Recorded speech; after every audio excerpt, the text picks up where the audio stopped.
Hello everyone, today we are going to learn basic REST commander tutorial how to batch plot. So as example, I will create object in here, create rectangle, and the next create circle. Now you can go to sheet 1.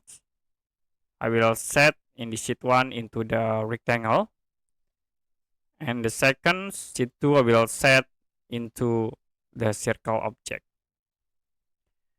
Now you can set for the printer option. Okay, now we click in this print and set the names.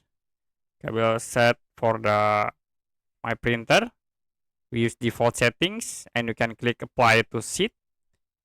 Click close, and for sheet 2, click again print, set for the printer, and then we use default settings. Click apply to sheet and click close.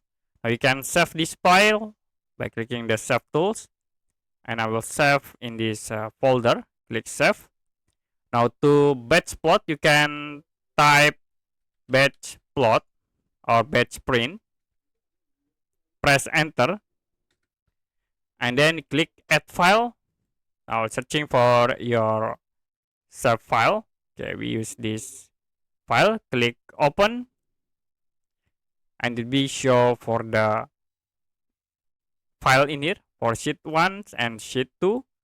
You can check to set into print out, and you can click start to print out these two documents. Okay, that's it for basic REST commander tutorial how to batch plot. If you have any question about tutorial, you can comment below this video.